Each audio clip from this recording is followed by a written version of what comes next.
Hello, everyone. It's Wednesday night, and that means it's time for the Writer's Room. I'm your co-host, Kat Rocha, the night editor, and with me, as always, is J. Ishiro Finney, author and alien in a human suit. And tonight's very special guest is Schuyler Hernstrom. Yeah, he has been a paratrooper, a sailor, a janitor, a bouncer in Thailand's Roppongi district, and a librarian. But we like this one best. Yes. We're going to want to know about the Roppongi district. That sounds very interesting. Yeah, that was in Tokyo. And Roppongi is a district in Tokyo that's famous for like nightclubs and hostess bars, clubs, and where foreigners go to party. And it was a lot of fun. It was a long time ago. It was in the 90s. And the place I worked was really cool because everybody else there that was working there as security was giant. And some of those guys had gone there at that time to get on what is called the K1 circuit. They were kickboxers. So I'm no shrimp or anything. 6'3", used to lift all that stuff before I got old and fat. But these guys were just monsters. And I ended up filling a sort of comic relief role. And, the club was big. I'm blanking on the name because I'm on the spot, but it had like 2 levels. And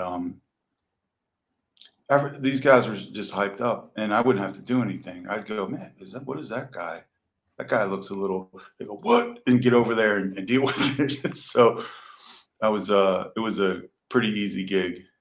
And the same owner had another club in a district called Shibuya, which is another sort of Hepcat Tokyo district, and that one was smaller and fun. And being it was Tokyo in Japan, it wasn't like a roadhouse. No one's. And in the 90s in Japan was just drowning in money. They had some sort of. I'm not an economics person, but as is apparent by my inability to pronounce it.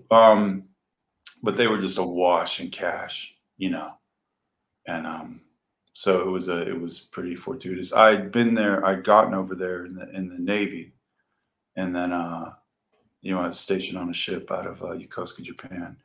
And after my enlistment was up, I just stayed for a couple years just to sort of drink it in, and came back. I've done. I read a book on. Actually, it was a murder that took place in Roppongi, and through that book, they talked a lot about the culture and how. Oh, yes, that was like the place for foreigners to go and stay and get a job and make some extra money, and and just plain have fun. So, but we are here tonight to talk about your Kickstarter, your upcoming comics, and Thule's vision. Why don't we start with Thule's vision? Absolutely. So I started writing about 2014, I think. Yeah. And wrote a story, it got published, picked up by this magazine called Lore Magazine. And at that time it was a really productive time. I was writing a lot. And hooked up with a Crossover magazine, which was great. It's fantastic. Alex over there. And I just got a lot done, and I wrote a lot, and it was like the salad days. Like at that time I had a 45-minute commute, and it was sometimes an hour, sometimes an hour and a half on the bus. And I just would sit on the bus with my headphones, listen to some doom metal or whatever, and stare out the window, and with a little notebook, and I would just think and make notes and just space out, and then sit down in the evenings and write for 3 or 4 hours. And it was just fantastic. I wasn't linking up with other writers or talking to people much, just never been big on social media. So it was like very much sort of in isolation, and it was just wonderful. And I wrote a bunch of stories that I just really were really I love them and they're very important to me. And decided that there was just so few markets, and you know, Kursova can't publish every single word I write. So I put them together and I put them into this Thune's Vision, and put it on Amazon and had a great time with it. And you know, got nice emails and met people, and it was just fantastic. And then later on, fast forward, I'm hanging out with this cat, Neil Durando, and he is actually a refugee from New York publishing in the 90s. Like, used to work for Knopf. And he just up and decided to start his own imprint and focus on genre fiction. And I told him, I was like, why don't I just pull Thunes off of Amazon and let's work on it. Let's polish it up. I'm going to put some new material in there, and let's make it more of a book. The ability for someone to go and self-publish on Amazon is wonderful, and I'm certainly not throwing shade on that. But I thought, you know, in the intervening years, like I could just do this material just a little bit better. I could do this, not the writing, but the production of this book. I could give it a better treatment. And you know, I still have a lot of the paperbacks and books that I had as a kid, and I wanted something that I could just put next to that stuff. And So let me ask then. You write sword and sorcery, from what I understand. yeah, with some other bits thrown in, but it's sword and sorcery is definitely big. So what would you, for new readers, someone who's not familiar with your work, how would you describe it? Someone reviewed my stuff once, and I haven't looked at reviews in a long time. I think it's a bit of a trap. But someone said I'd missed my audience by 70 years. That sounds like And a I thought compliment. that Yeah. was and they meant it as a compliment, or at least, you know. But so that's sort of where I am. I grew up in a weird sort of time capsule. My dad was a friend of a gentleman named P. Schuyler Miller. That's who I'm named for. And P. Schuyler Miller was one of the first bibliographers for Robert E. Howard. Like, they corresponded. If you get some of the old, like, Lancer paperbacks, and I could have it switched up, I'd have to run upstairs and look. But you know, some of the Howard collections, there'll be an introduction by P. Schuyler Miller, and he wrote a couple things too. But he was, you know, just very active in that milieu. You know what I mean? At that time. And he was a really good friend of my dad's. They worked together in Pittsburgh in this place called Fisher Scientific. And my dad loved fantasy and science fiction, and I grew up in a house like with just thousands of paperbacks.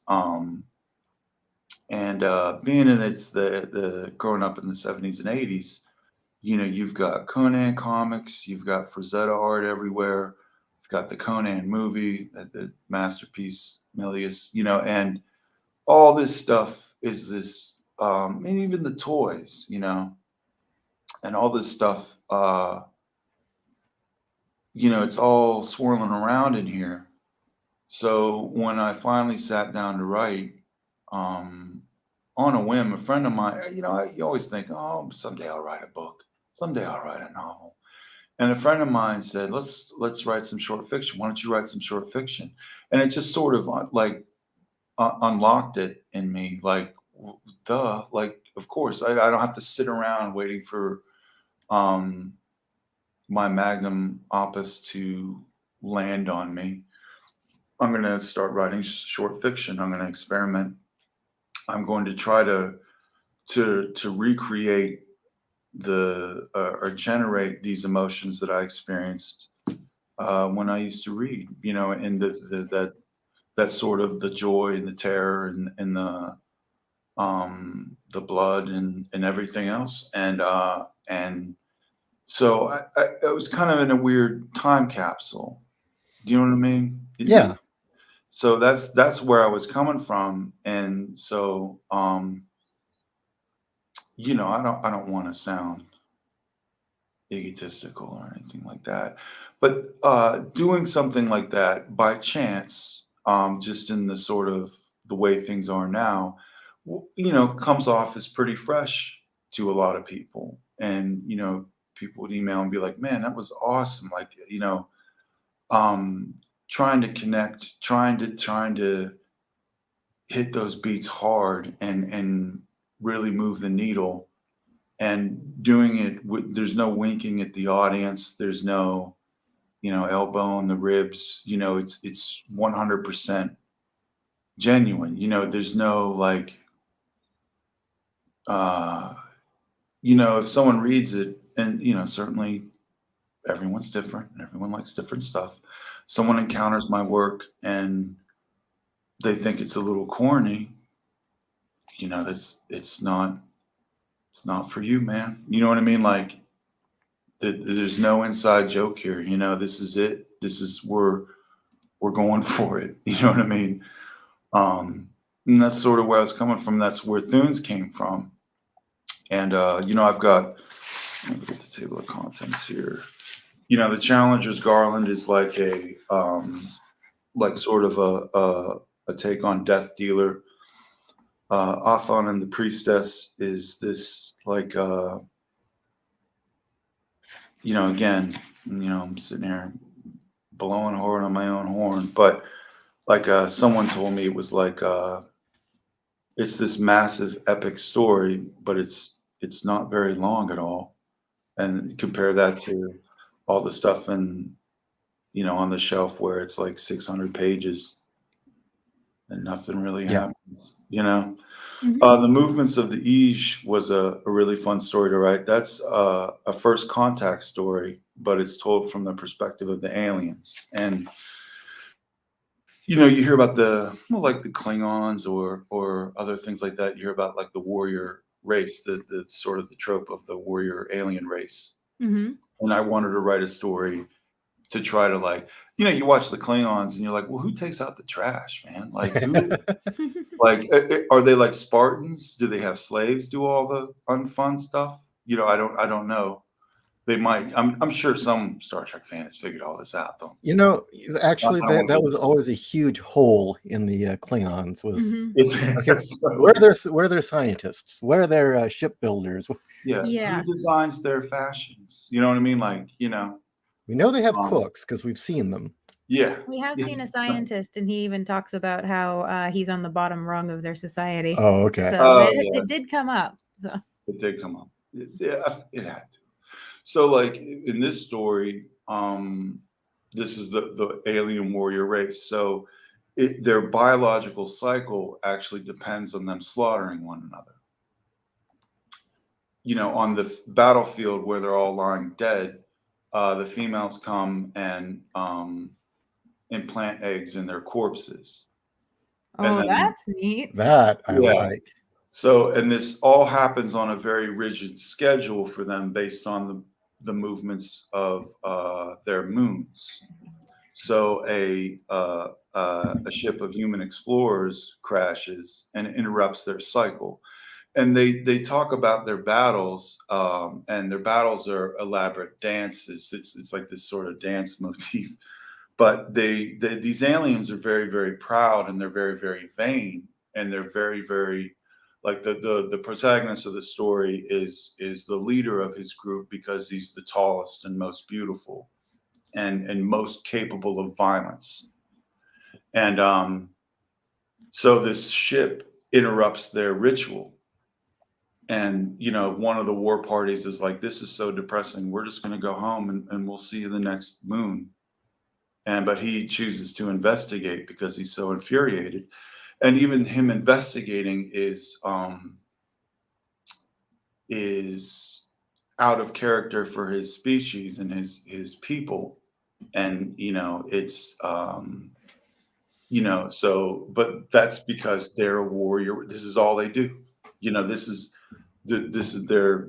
I just wanted to write a actual warrior race. So that was a lot of fun to read or to write.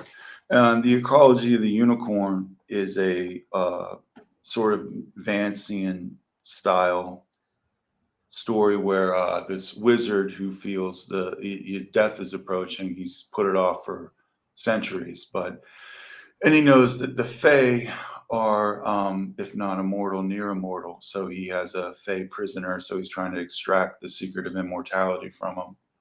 And the Fae hints that it's due to the presence of unicorns in the Fae realm.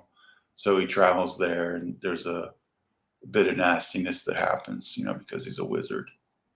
Wizards are generally bad. And the last story is the Saga of Adolwolf, which is a story about a group of it's never explicitly said because it doesn't have to be, but anyone reading it would gather that these are Germanic tribesmen, probably around the time of the Marcomanni Wars in Rome. In the Roman Empire. And this particular warrior, the hero Adolwolf, is cheated he's denied his opportunity for revenge. So on the road, a man with a gray cloak and eye patch appears and grants him a spear. And of course, it's not explicitly said because it doesn't have to be, but we all know this is Wotan granting this warrior his spear, which has happened in a couple sagas and myths and whatnot. And the spear makes you just obviously a tank in battle and enables you to slaughter people at will. But being that it's a Germanic myth, it's not a happy story. And we know that Wotan may appear at any moment and just take it back, usually right before a battle. So what I really wanted to do with that is I really wanted to get at the brutality of that period in history and sort of the reality of pagan life, where nothing mattered but strength. There was nothing mattered but strength. If you wanted the gods' attention, if you wanted the gods' help, they either gave it to you on some whim, as when he got the spear, or because your sacrifices brought them attention. So there was just endless fighting, endless slaughter, and it was just an environment where the only thing that mattered was strength and victory. And when fickle fate steps in, things get bad. But that was a blast to write. That was an absolute blast.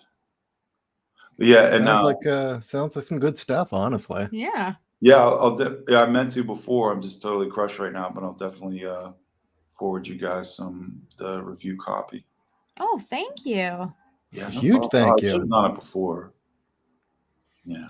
Well, I'm looking forward to it. Fun.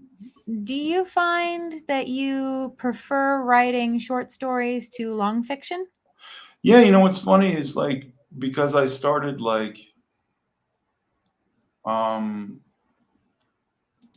just by luck, I started very unencumbered, and I would just write.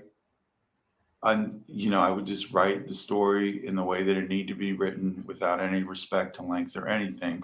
And of course, as I'm thinking about them and conceiving them, naturally they're shorter pieces because I'm sort of just rattling around in my head, in a sitting without taking tons of notes or anything. And oddly enough, I found that I really do like writing short pieces. And then with the more complicated stories that came out, and I'm still working on, still like this, but I really seem to like the novella length. I could do a lot of I can plant some seeds in the beginning, and they can sort of bloom very naturally. And you can have enough time for enough things to happen and enough characters to sort of get their due and everything. I did finally start a story, and it's progressed to a point where I realized this will be a novel. Just because of the things I've set up, it's going to take a novel to resolve them all. So that was cool. I wish I could be more deliberate in a lot of these things, and I suppose the longer I go, the more likely, the more that skill I'll gain. But at this point, I just like to just see where it goes and see what happens. And if it ends up being 8,000 words, that's great. If it ends up being 21,000 words, that's great. And that's sort of what's worked for me, definitely. I am pretty curious to see how the novel turns out. I did once, as an experiment, say, okay, I made all these notes, I made an outline, and I wrote maybe, God, it must have been 30,000. No, I don't know how much, 30,000, 10,000, 20,000 of a proper novel. And, at a certain point, I'm like, this is freaking lifeless, man. This is, what I mean? There is no spark in this thing. And I ran away from it. I'll be honest. I prefer novella length to novel length. And I always appreciated the way that the pulps didn't need to cram in filler. They got shit done. Yeah. That all changed somehow in the 80s. There's it was Stephen King. Maybe. And then I think for fantasy, maybe Robert Jordan, the Sword of Shannara guy. And I think everyone's regretting letting Martin promise winter and just sticking with it. Yeah. What a fiasco. He said it may never come. Nope. No, really. That's what everyone's He's saying. finally said that? Yeah, he said winter might not come. He's busy with other things. Oh, God. Whatever, man. He got paid. You know what I mean? He won. Yeah. I just it's. I don't know. Maybe if you handed me $11 kajillion, it would change my mind overnight. But it would just seem like when someone gives you your eyeballs, you owe them. You know what I mean? Mm-hmm. Oh yeah. If it's not their cup of tea, that's fine. You know what I mean? I mean, I don't know. I can't tell you how many books I put down. But if someone, and there are people that were buying statuettes and what if you had a garage full of Game of Thrones crap? You know what I mean? It was fuck it, guys, I'm fine. I don't know, man. That's just messed up. I mean, and God knows, I try to stay positive, man. I'm not here to rag on anybody necessarily, as tempting as it might be, but I don't know him. I don't know. I'm not living his life. I don't know what's going on. When I see that, what I want to take from it is I don't want to hose people, man. I don't. And there are so many ways to waste your time in this giant existential crisis we call a civilization. If anyone reads one of my stories, I want them to feel they got their money's worth. And that relationship between the writer and the reader, you just don't want to break it or abuse it. You know what I mean? Oh yeah. And of course, he's playing on a whole nother level as far as the pressure and everything. So who knows, man? Well, adjusting the subject matter a little bit, I understand that you have also dipped your toe into comics. Yeah. And that's so cool because you guys are doing the Arkham stuff. It's really so a guy just contacted me and he's like, I like your stuff. Do you want to work on a comic? And I said yes. And his name is Ryan Dirks. He's an artist. He's living in the Midwest now. Really cool, interesting guy. And he, we talked a bit, and we're like, okay, we're on the same level. We're thinking about the same things. We want the same things out of a comic. And then, okay, let's cook something up. And I'm not sure. So, we got all these things in the mix, and like sort of the fantasy, as a writer, I'm, came to this place where what if we're going to do our own He-Man? We're going to make something sort of like He-Man. It's not He-Man. It's inspired by He-Man, but like, we're going to make this crazy ass science fantasy story. We're going to create this world. We're going to populate it with characters, and we're going to have all sorts of crazy stuff happen. And we're going to do a comic, and it'll be like the comics when we were kids. And that if you pick up an issue, you're pretty much guaranteed a good time. It doesn't mean it's stupid. It doesn't mean it's dumbed down. But there's, before I walked away from a lot of the modern stuff, you're sitting there reading an issue, and it's like, why do I have to flip back to find out what's going on? Like, what, that sort of graphic storytelling in the way that I'm thinking of and the way that I'm talking about has really dropped off, sort of fallen by the wayside. We want to make a really kick-ass comic that's going to make you feel good and feel that this is cool and have a great time and explore all this weird, wild stuff, and it's the project is called The Lords of Mytheria, and he's just finished the inks on issue 1, and he's finishing up the inks on a short that will appear in a sword and sorcery zine put out by this gentleman named Jason Tarpey, who is of the band Eternal Champion, an amazing, like old school metal band. This guy's like totally on the level and really just going for it too. Just the same thing with my writing. And, we've emailed a lot, and he's just an ace guy, where it's like, if you look at a Frazetta painting and you sort of smirk or snicker, then like, there's the door, pal. You know what I mean? Like, Yeah. Like just go do something else, man. Go binge some garbage show and leave me alone. It's heroic. It's unabashedly heroic, unashamedly heroic. And there's good guys and bad guys, and one guy has an axe and another guy has a laser, and like crazy crap is happening, and I'm really psyched about it. We have not figured out how we want to publish it, and we're going to cross that bridge after we get some stuff done and really sort of examine how to go about that. Probably try to email John Del Ross. Tell me your secrets, man. Well, I know for us, we found that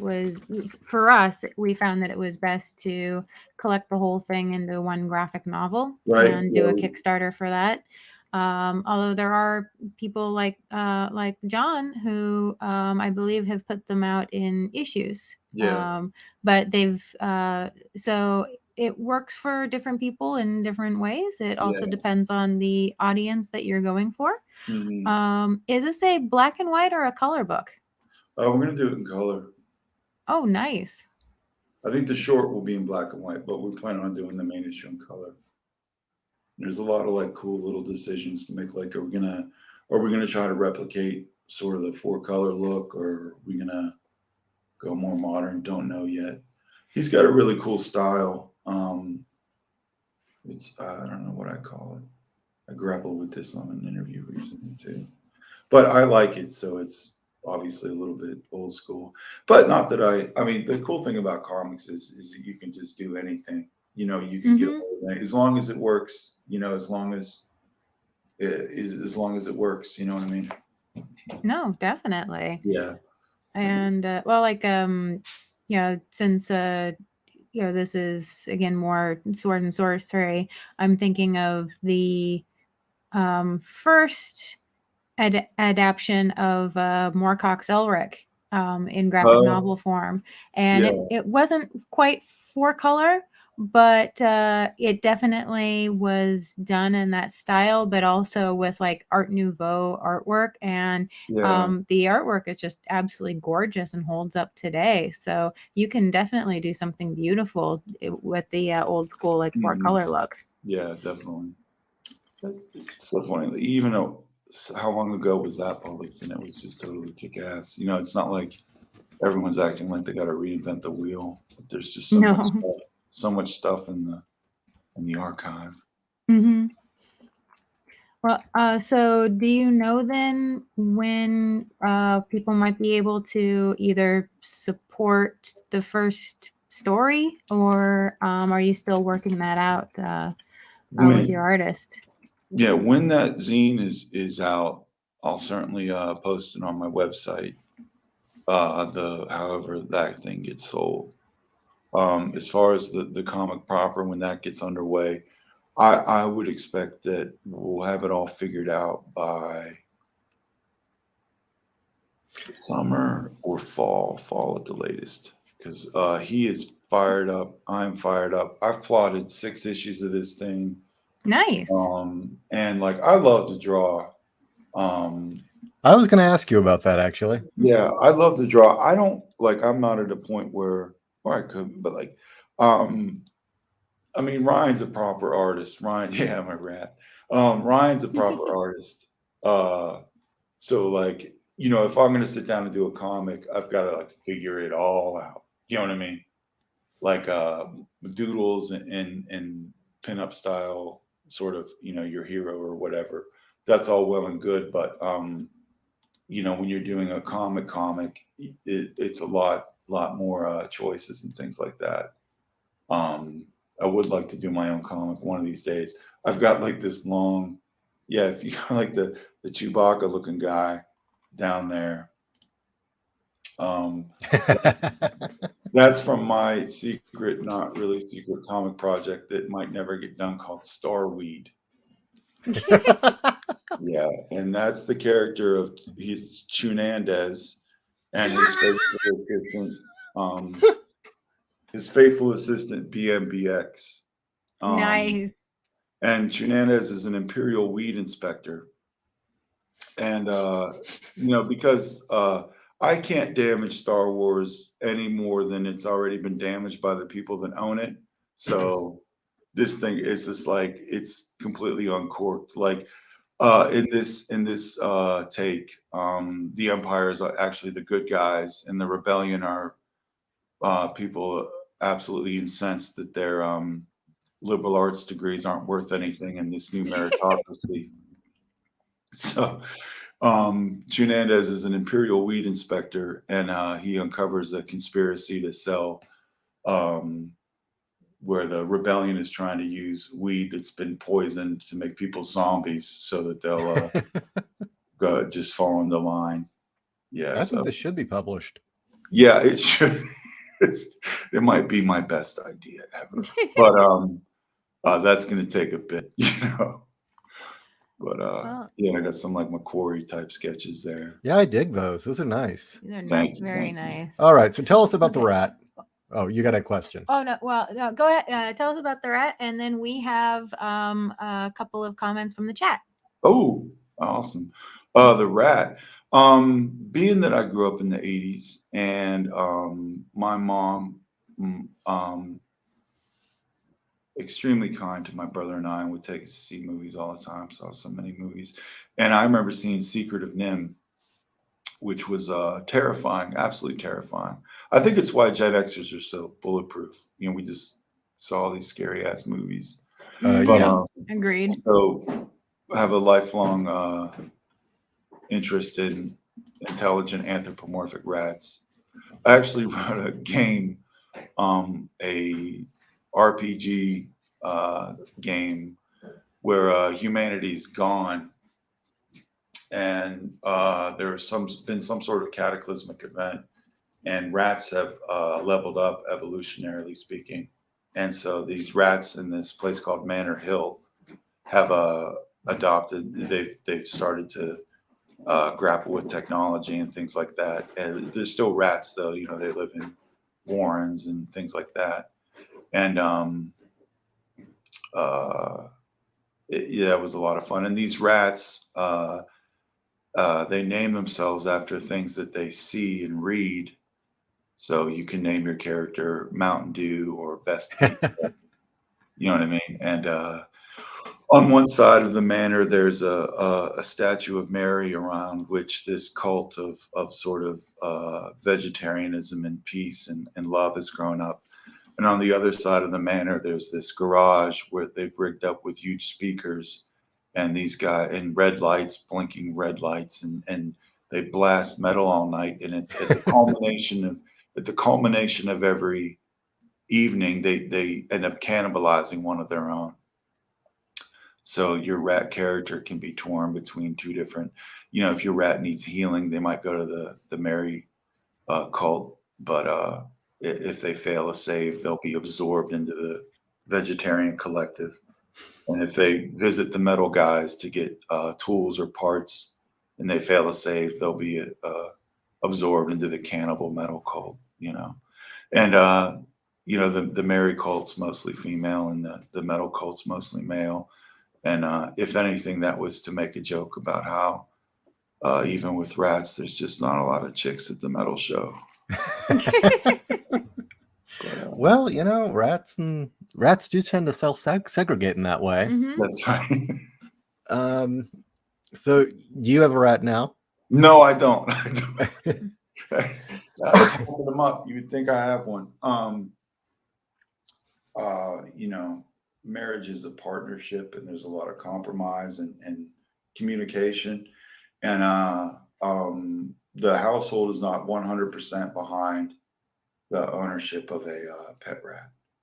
And I decided that's not a hill I need to die on. Also, they only live like a couple years, man. It seems sad. Just when you and your rat are really getting to know each other, he's going to croak, man. I've come to accept that. Yeah. Do you guys have pet rats? We keep rats, yeah. Oh my God. You guys got pet rats. We had to ask when we saw that. It's serendipitous. But yeah, it is tough when they only live for so long. Yeah. But I mean, I've found a way to kind of reconcile that, and it's that I read that older male rats will tend to become chill and even snuggly in cases. Mm-hmm. Is that we only get males? Yeah. Only get males. Yeah. That's awesome. I need to have a harem of males in my house. and they're definitely little shits. They will play pranks on you, but yes, when they get older, they are adorable. So. That's awesome. No, just to indicate just how much we like rats. I've actually written a sci-fi novella. I saw that. Yeah, I'm looking forward to reading that. Oh, thank you. I was like, oh man, this guy's scratching my itch right here. Should be waiting some sort of clearinghouse for rat stories, so I don't have to just find them by accident. Oh, that's a good. There's an anthology. Yeah, that's a great idea. Huh. Well, we'll have to have a meeting on that. Anthology about intelligent rats or hyper intelligent rats. I'll write or just rats in general. In that game world. About the young Mountain Dew trying to find his way in the new rat world. Okay, should we get to the questions? Yes. Okay. So the first one is from Dungeon Delver, and he asks, "Are you a fan of Fritz Leiber?" Yes, very much. I've got a couple editions of those, and I have these two characters, Mortu and Kyrus. Mortu's a giant barbarian from the north, and Kyrus is a Christian monk who's, by way of evil sorcery, has been trapped in the body of a small monkey. And so these two companions travel together and adventure together, and it's very much in the mold of Fafhrd and the Grey Mouser. Yeah, Fritz Leiber is one of the sort of columns on which everything rests. If you scroll up a little bit, see that orange sticker? That's my beautiful daughter. Scroll down a little bit. Down a little. Okay. Oh. This one. Yeah. That is Mortu and Kyrus. Kyrus is the monkey on top of the guy's head, and they I try see. to cross the wasteland on his iron steed. Oh, that sounds great. Nice. Yeah, it's been a great, one of the goals was to create some characters that I could come back to in episodic and in adventures and all that. And Mortu Kyrus has been a lot of fun because I can, Kyrus is naturally a giant smartass, and he has quotes like, he was a Christian monk, but he says, if it except for the requirement of humility, I was the greatest of my order, things like that. And he chides in the newest story that's coming out in the new Thune's Vision. He chides Mortu for being dour and quiet, and Mortu says, "Well, why is a monk complaining about me being quiet? Shouldn't you be quiet?" And he says, "Well, in fact, it was a point of contention among me and my colleagues." You know what I mean? Like, he just can't keep his mouth shut. But yeah, those guys are a lot of fun to write. Cool. Bar One says it was fun meeting you at Pulp Fest. Oh, I just yeah. need to do that at a bigger convention. Yeah, for sure. That was the first convention. I was at a comic book convention when I was like 13 or 14. I went to one in Roeville, and that's back when comic conventions were just a big room full of comics. But I miss those days. I got to go to Pulp Fest in Pittsburgh, and I was DMR Books. Dave from DMR Books went and asked me, you're in Pittsburgh, you want to come by? So yeah, so I got to sit at the table and sign books and have a good time. That was fantastic. Yeah, and I met Bar One, and I think in our weird Kevin Bacon scene connection here, he's done work for Kirsova, I think. But yeah, that was a lot of fun meeting him in his cool little booth, and I got to see him work in I only really started getting serious about drawing maybe 2 or 3 years ago. I always doodled, you know what I mean? But trying to actually improve. So it was real neat seeing him work. And of course, he's really, really good. What pen are you using, man? What pen you using, man? Tell me what pen you're using. Oh, that's always the thing. What are you using? What are your tools? Yeah, I don't care. I want to know. I look like a noob. School this noob. Oh, is it? It's not Bic. It's the Tech Nines. Those are really, really good. But they come from Japan, and so they're expensive. So it's been years since I bought mine. Art Anon Studios says Sky is an amalgam of REH plus Vance with a dash of A Merritt plus some Roy G. Crinkle on the art side. Very, very flattering. Yeah, I have to live another 200 years before But I know that guy too. Art Anon's great. He did all these wild ass mecha drawings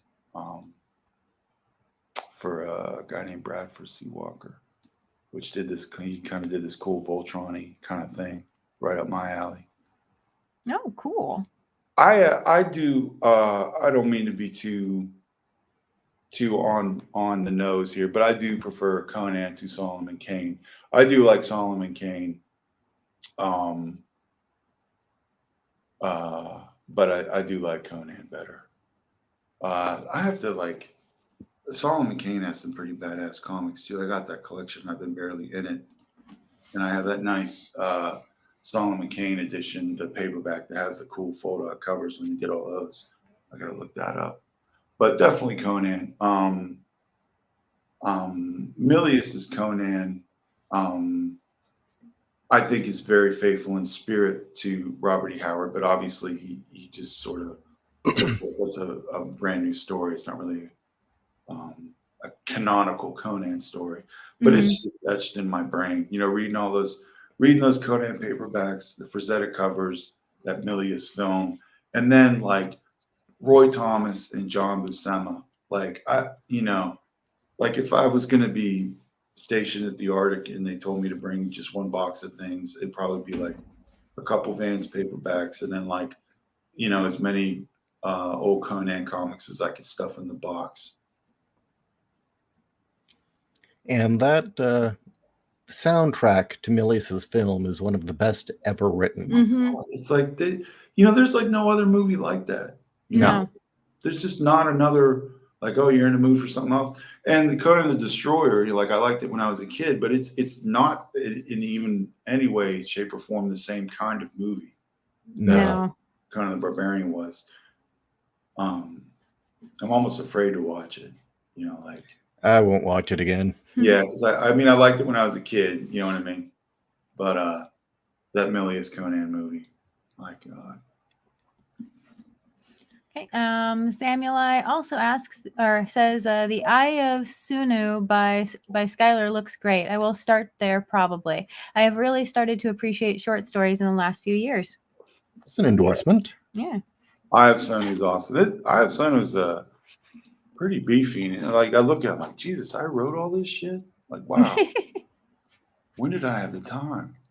The Eye of Sunu is you know what? I brewed mead once. I didn't do it for years. I brewed it once, and I think I'd aged it for about 2 weeks, and I tried. It was like maybe a week, and I poured some out, and I had it, and it was fantastic, but it didn't have a lot of kick to it. So I put it back in the basement. And then 2 or 3 weeks later, it was just vile. Like, I don't know what I did, but I gotta go back to the drawing room on that.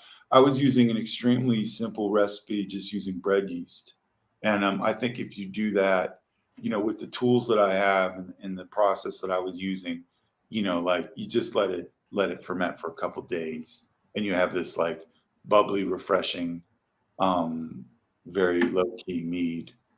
But to do it properly, I'm gonna have to hit the books and really figure it out. And just make bathtub wine like all the old guys in my own neighborhood. Dungeon Delver asks, "As busy as you are, did you fit in time for tabletop gaming? And if so, how much of 1E AD&D do you play, and how often?" I wish I had more time for tabletop gaming. I think we all do. Yeah. During the lockdown, I got obsessed with the idea of playing first edition AD&D because I just don't really care for the modern interpretations, and I really wanted to know. I wanted to know what it was all about. I had those books as a kid, and of course, a 12 or 13-year-old, unless he's a lot smarter than me, doesn't have much of a shot against those.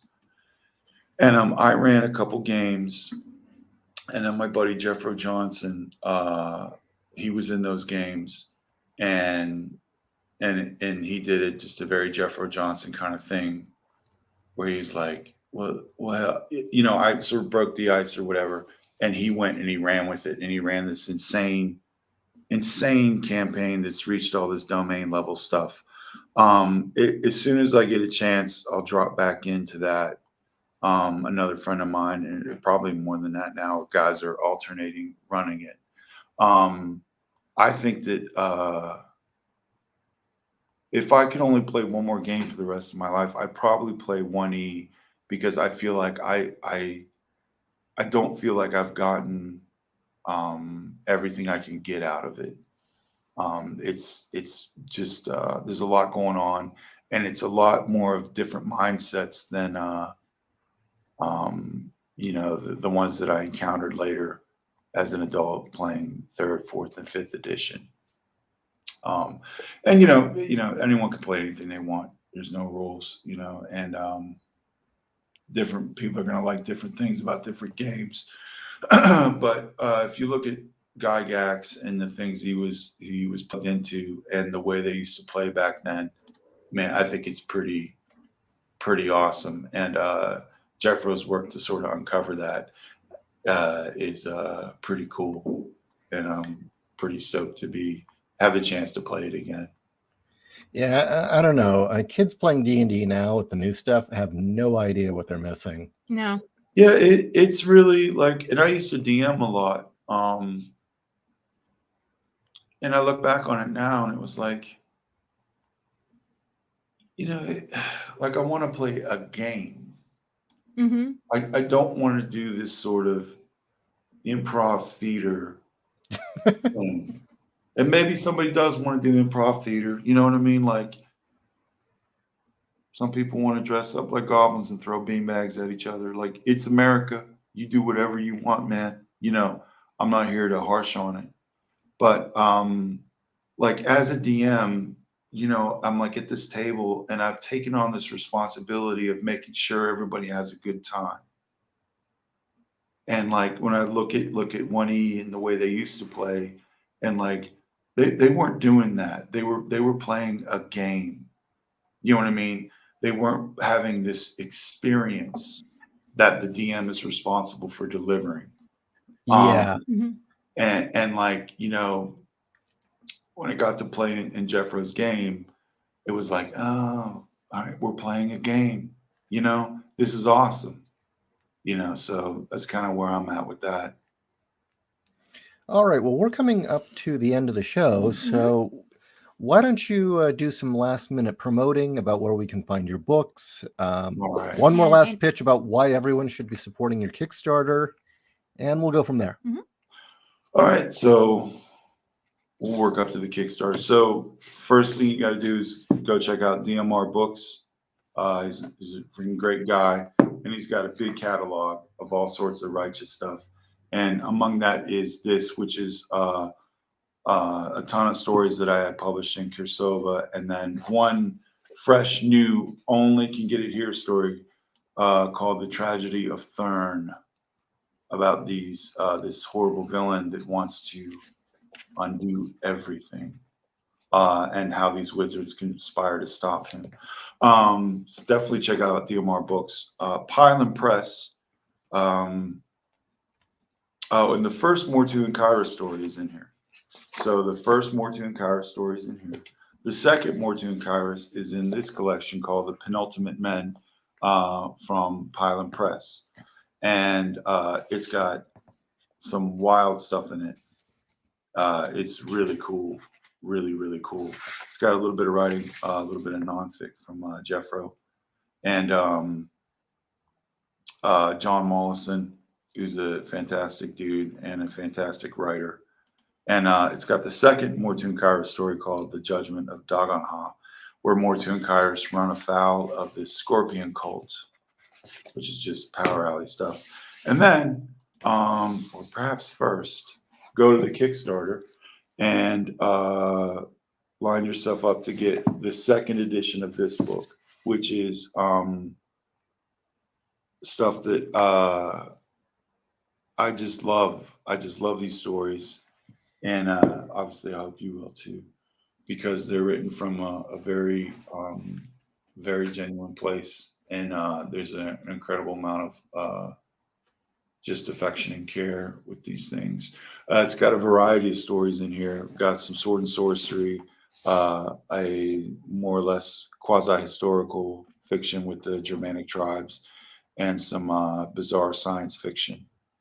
And the expanded edition, the second edition, will have the third Mortu and Kyra story, where it's called The Servants of the War God, where they run into these people that right in the middle of the road they're traveling on opens up into this massive chasm. and they discover a whole civilization of people living in the side of the cliff and swooping about the chasm on flying ships and fighting these flying beasts. And in the jungle below, Mortu happens upon a pretty deep, dark secret. And it's really cool because that's the third Mortu and Kyra story. And I've set up a pretty bizarre world that they're occupying. It's our world pretty far in the future. And with 2 other novellas on the shelf and getting to the third novella, it's a very natural, organic time to start talking about some of the details and backstory of this world. And it's pretty wild stuff. So definitely check out the Kickstarter. And you know, I got a website, and when the comic is underway, when I got more stuff coming out, I'll be putting it on there. And if you want to see some stupid doodles and some cute baby pictures, you know, come find me on Instagram, Fortress Models. And links are in the description. And we got one last question. Samuel I asked, what's your favorite Robert E. Howard tale? Specifically horror tale. Horror tale. Oh. I don't know. I have to go get the book. I'm gonna. Okay, favorite metal band. Probably. I don't know if it considered a horror, but Worms. Well, that's a horror. I'm gonna say Worms of the Earth. That's one of my all-time favorite Howard stories. Period. That's a horror story. You know, like Bran McMorn. I think of him as another sword and sorcery character, but that's a proper horror story. So Worms of the Earth, which is fantastic. If you haven't read it, go read it. All right. Very Well, cool. Again, everyone, I suggest you check out his Kickstarter, support it if you are definitely into sword and sorcery, pulp sci-fi, and stuff that is not woke. And just all around badass stories. And thank you for joining us, man. Yes, thank you so Thanks for much. having me. It was a great time. I'm going to come back next time, and it'll just be all sizzling hot takes. Absolutely. Why not? All hot takes. Just burn up the internet. Definitely. When when your comic is coming out, or if you have anything else to promote, hit us up. We're happy to bring you back on. Well, I mean, we did do an entire episode on, look, Philip K. Dick was never a communist. True. Wake the hell up. That was awesome. Yeah. Oh, cool. You check that out. Yeah, I had to check that out. All right. Wonderful. Well, the thumbnail with the all right. All right, everyone. Thank you for joining us. Have a great night.